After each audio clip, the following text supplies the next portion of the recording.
Walkability is not just moving around the city like other modes. It is also that, but then it's also about enjoying and experiencing the urban environment. Moving with your feet is actually very important for the urban life and how it benefits the shops and cafes culture. It shouldn't be seen as a mode of traffic rather than a way of living in the centers.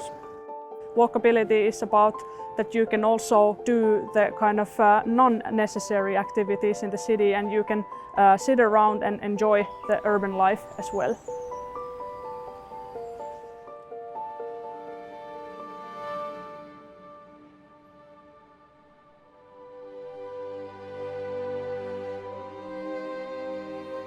Helsinki has a big imperial history, and the structure of the city is very big. It's a very impressive cityscape. Rather tall buildings. The blocks can be up to 80 meters. If you want to go around them, you have to really put an effort to it.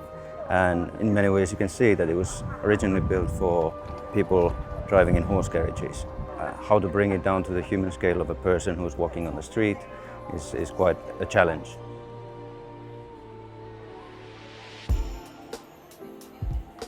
Walkability has always been taken seriously by the city of Helsinki. We do especially well in terms of traffic safety and moving people from point A to point B, but then during the past 10 or 15 years we have really switched the focus also on urban life and people enjoying their environment. The Walkable Helsinki program stems from the 2016 new general plan for Helsinki.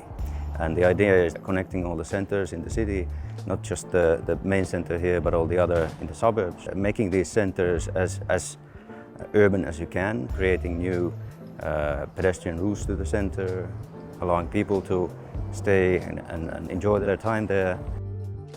Basically, we gathered a multidisciplinary team of traffic planners, architects, researchers, and then we sat down over one table and decided to do like a workshop for all of the planners in the urban environment. We designed questionnaires together with our public participatory professionals and then our GIS specialists as well.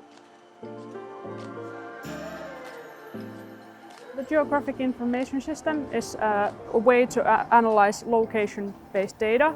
So in terms of walkability, we studied the kind of routes and spots that people use, like or dislike in Helsinki. So it was very simple, of just like people putting to a map where do you like to walk in Helsinki and where you don't, and what kind of routes they also use. We did some heat maps from the results, so then we used it to draft the goals and the action items of the program. People basically responded that they were very pleased with the kind of urban greenery and those like the seashore and that type of environments in Helsinki, but then they really disliked the transit nodes areas, so that we kind of took the angle to the pedestrian strategy to then focus on improving these kinds of more like urban environments.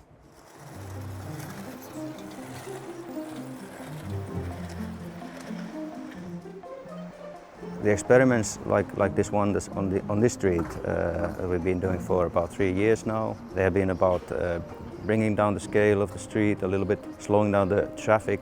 There's always the sort of clash between the cars and the pedestrians, and the tools you see here on the street, they are intended to slow down the traffic and at the same time bring down the scale so that you actually feel more comfortable and so that the speed of traffic would be slower. You have benches or places to sit down.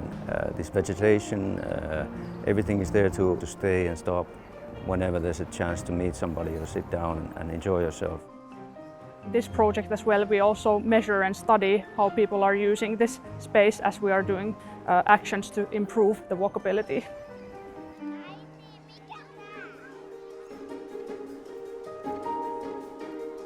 I would say that cities would need to start with engaging the public, because you really need to know what are your city's challenges and then strengths as well, and then also include a multidisciplinary team. It's really important to have both architects and traffic planners and landscape planners all planning together the walkability. It cannot be done by only one field.